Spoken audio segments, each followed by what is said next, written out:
Salut la team, j'espère que vous allez bien. Aujourd'hui on se retrouve pour une nouvelle vidéo dans la série présentation des vidéos high-tech. Et aujourd'hui on va faire le test de l'Oculus Quest 2. Donc j'avais le 1 et là maintenant on va voir ce que vaut le Quest 2, si ça vaut le coup de l'acheter pour ceux qui ont déjà le 1. Et si tout simplement ça vaut le coup de l'acheter pour ceux qui veulent se lancer dans la VR. Lorsqu'on ouvre la bête, on peut découvrir les nouvelles Oculus Touch. Donc là j'ai un juste à côté, donc on peut faire une petite comparaison. Donc on voit que c'est... J'ai l'impression que celui-là il est moins lourd. L'Oculus Touch du 2 il est moins lourd que l'autre. Donc voilà, on peut voir les petites comparaisons. Après à voir ce que ça vaut dans le jeu. Maintenant on va juste regarder ça. Ça c'est le chargeur. Donc on va le mettre à côté. Et ça c'est le nouveau casque d'Oculus, le Quest 2. Donc quand je le porte dans mes mains, je trouve qu'il est beaucoup moins lourd que le Quest 1. Je sens vraiment la différence. Quand je mets celui-là et celui-là côte à côte, je sens directement juste en le portant dans mes mains que le Quest 1 est moins lourd, que le Quest 2 pardon, est moins lourd que le 1. Du coup c'est pas mal, c'est pas mal. Ensuite, je vais mettre ça à côté. On revient sur l'autre Oculus Touch et le port pour les yeux. Ensuite, je vais faire un test et vous dire ce que je pense de l'Oculus Quest 2 avec sa nouvelle définition, les 90 Hz, etc. etc. Lorsqu'on veut jumeler le Quest 2 au téléphone, on est obligé de créer un compte Facebook ou d'associer un compte Facebook à notre Quest 2. Donc maintenant c'est obligatoire sur le Quest 2, ça le sera plus tard sur le Quest 1. C'est un petit défaut qu'il faut signaler.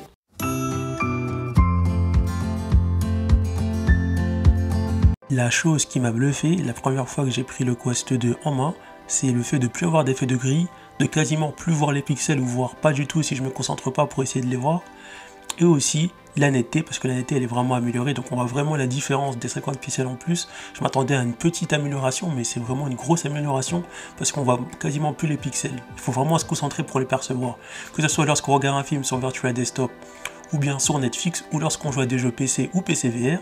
Et aussi ce qui m'a impressionné, c'est les 90 Hz, comparé aux 72 Hz qui sont disponibles sur le Quest 1. Bien sûr, là pour l'instant c'est que en mode expérimental, mais le fait de tester ça, ça apporte vraiment plus de fluidité à la navigation et aussi plus de fluidité dans les jeux. Dans Virtual Desktop, lorsque j'ai mis un documentaire Netflix, j'ai vraiment vu la différence entre le Quest 1 et le Quest 2. Donc on voit que à gauche c'est le Quest 1 et à droite c'est le Quest 2. Parce qu'au niveau de la qualité, on voit vraiment la différence, vu que dans le Quest 2, même si c'est pas une énorme différence, il y a plus de netteté, on n'a plus d'effet de grille et on voit plus trop les pixels, ça se ressent tout de suite lorsqu'on regarde un contenu multimédia, comme dans le cinéma, là je suis dans le cinéma, dans Virtual Desktop, donc on voit vraiment la différence entre le Quest 1 et 2, et c'est vraiment magnifique, parce que ce que je reprochais au Quest 1, c'est qu'on voyait trop les pixels lorsqu'on était au cinéma et il n'y avait pas vraiment une bonne qualité. Surtout sur l'application Netflix, alors que là, on a vraiment une belle qualité, on voit quasiment plus les pixels, à part si vous vous concentrez, donc c'est vraiment une belle amélioration entre le Quest 1 et 2, au niveau de la définition. Du coup, je vous laisse admirer ça, et vraiment c'est ça qui m'a bluffé, je ne m'attendais pas à une telle amélioration. Certes, c'est pas une amélioration énorme d'avoir 50 pixels en plus, mais sur le cinéma et sur les jeux, ça fait quand même la différence, parce qu'on perçoit plus les pixels, ou quasiment plus du tout. Donc c'est pour ça que je trouve, et même là on peut regarder entre quand j'ai arrêté Virtual Desktop sur le Quest 1 ou le 2, enfin j'ai mis le menu, on voit bien que on voit mieux sur le Quest 2, donc c'est vraiment une amélioration notable qu'il faut notifier. J'ai ensuite testé Half-Life Ali, même si j'ai du mal sur le Quest 1 et 2, donc là sur la vidéo on voit pas vraiment de différence, mais lorsqu'on a les deux casques communs on voit quand même la différence. Donc certes j'ai remarqué que sur PC, la différence entre le Quest 1 et 2 est plus réduite que lorsqu'on compare le Quest 1 et 2 sur un jeu dans le Quest. Donc la qualité, j'ai l'impression que le Quest 2, on va dire, la qualité elle est mieux lorsqu'on joue à des jeux qui sont en dehors du PC que dans des jeux sur PC. Après ça dépend de la puissance du PC, je pense, de chacun. Ensuite, la différence c'est que, vu qu'on n'a pas d'effet des grilles et les pixels se voient quasiment plus sur le Quest 2, du coup c'est une amélioration graphique qui fait plaisir aux yeux. Et le fait de pouvoir passer à 90 Hz au lieu des 72 sur le Quest 1, même si pour l'instant c'est en mode expérimental sur le 2, donc ça fait quand même la différence. Du coup on a de belles améliorations. J'ai aussi testé le jeu Rain Matcher à la fois sur le Quest 1 et 2, donc là la différence c'est au niveau de la netteté, vu que sur le Quest 2 on voit quasiment plus trop les pixels, voire pas du tout lorsqu'on fait pas attention et qu'il n'y a pas d'effet gris comparé au 1, ça améliore la netteté dans le jeu. Et les 90 Hz bien sûr qui vont encore améliorer la fluidité dans le jeu, mais sinon à part ça il n'y a pas trop de différence. Il devait avoir une version de Rain Matter 2 améliorée pour le Quest 2, mais elle n'est pas encore sortie cette version. Mais sinon c'est quand même jouable, c'est quand même mieux d'y jouer sur le Quest 2 que sur le Quest 1.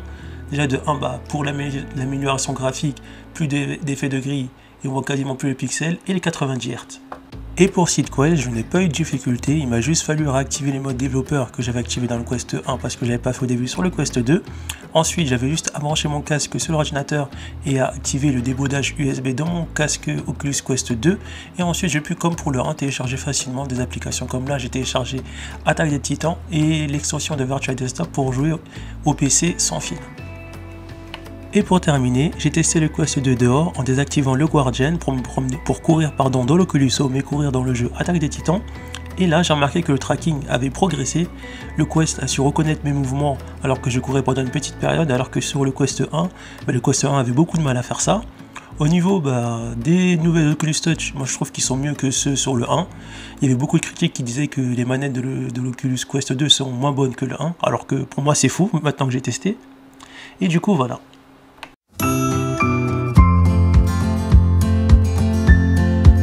Maintenant, on va parler des points positifs et négatifs du Quest 2 et on va terminer avec une conclusion. Faut-il acheter le Quest 2 ou faut-il acheter le Quest 2 si on a déjà le 1? Donc comme premier point négatif, ça va être le chargeur. Donc on peut voir que le chargeur du Quest 2, il est vraiment petit, beaucoup plus petit que le chargeur d'origine du Quest 1. Donc c'est un point négatif. Le deuxième point négatif, ça va être au niveau d'ici. Donc cette sangle, la sangle du Quest 2 est beaucoup moins confortable, je trouve, que la sangle du Quest 1. Après, ça dépend de chacun, mais moi, c'est mon point de vue. Le troisième point négatif, c'est que ils ont gardé ça. Donc, on avait le même truc sur le Quest 2 ici. Et lorsqu'on reste longtemps avec ça, c'est désagréable. Après, on peut acheter des accessoires en plus, mais ils auraient pu faire un effort et puis changer cette partie-là et mettre un truc plus confortable pour un nouveau casque. Et on va terminer comme quatrième point négatif. Lorsqu'on prend le casque en main, on a l'impression que c'est du caoutchouc et je trouve que ça fait moins haut de gamme que sur le Quest 1. Maintenant, on va parler des points positifs. Donc, le premier point positif, c'est lorsqu'on prend le casque en main, il est beaucoup plus léger que le Quest 1, pour ceux qui ont déjà eu le Quest 1, donc c'est vraiment un bon point positif. Le deuxième point positif, c'est la définition qui a été grandement améliorée et qui est agréable. On ne voit plus d'effet de gris et on perçoit quasiment plus les pixels, voire plus du tout. Donc c'est agréable lorsqu'on regarde des contenus multimédia comme Netflix, Disney+, ou une vidéo, que ce soit sur Virtual Desktop ou sur l'application ou autre part dans le casque. Et aussi les 90 Hz qui viennent vraiment améliorer la fluidité, que ce soit pour jouer ou pour naviguer dans les menus. Et ensuite, je terminerai avec le tracking qui a été amélioré. J'ai pu aller tester le tracking en courant dehors. Bien sûr, j'ai désactivé le Guardian et je l'ai réactivé après. Enfin, je sais plus, mais je vérifierai. Donc, j'ai pu courir. Le casque a réussi à me suivre, à la fois quand je me prenais dans l'Oculus Home et à la fois dans le jeu Attaque des Titans qui est disponible sur SeedQuest. Donc, c'est un plus. Au niveau des nouvelles Oculus Touch, je trouve pas forcément mieux que ceux du 1. Certes, ils sont plus agréables quand on les prend dans les mains, mais il n'y a pas de grande différence, mais il n'y a pas de point négatif dessus. Donc maintenant, la conclusion, faut-il acheter le Quest 2? Donc si vous débutez dans la VR, si vous n'avez jamais testé la VR et que vous ne savez pas par quel casque commencer, peu importe que vous êtes sur PC ou non PC, moi je vous conseille de commencer par le Quest 2 parce que c'est le meilleur casque au rapport qualité-prix qui offre un casque avec une belle définition, sans effet de grille et avec des pixels qu'on voit quasiment plus du tout, voire on les voit pas. Et voilà. Ensuite, si vous avez l'Oculus Quest 1 de base et que vous voulez quand même acheter le Quest 2, moi je vous dirais de ne pas y aller. Pourquoi? Parce que certes, on a une belle amélioration entre les deux, mais ça ne justifie pas forcément l'achat du Quest 2, parce qu'on sait que Oculus va quand même continuer à produire des jeux sur le Quest 1. Et aussi, même si Oculus arrête de produire des jeux sur le Quest 1, on aura toujours la possibilité, pour ceux qui ont un PC, de acheter les derniers jeux VR via Steam. Et donc, toujours jouer aux nouveaux jeux VR. Après, certes, ça sera une définition qui sera 50% de moins inférieure au Quest 2, mais le Quest 1 sera toujours la référence. Ensuite, si vous décidez de vendre le Quest 1 pour acheter le 2, alors là, foncez, ça vaut le coup. Mais si vous gardez le Quest 1 et que vous n'arrivez pas à le vendre, moi je vous conseille de le garder et d'attendre plutôt le 3 pour avoir une plus grosse amélioration qui justifie le fait de changer de casque. Du coup voilà, c'était tout pour cette vidéo. Si ça vous a plu, n'hésitez pas à vous abonner et on se retrouve pour une prochaine vidéo de présentation de produits high-tech. A plus la team! Pour retrouver d'autres présentations de produits high-tech, cliquez sur les produits numériques, après vous êtes abonné bien sûr. rendez-vous dans l'onglet playlist et là cliquez sur la playlist présentation de produits high-tech. Salut la team, j'espère que Du coup, sur vous cette allez bien. playlist, on retrouve déjà des présentations de quelques produits et bien sûr, dans la mesure du possible, je rajouterai d'autres produits à découvrir. A plus la team!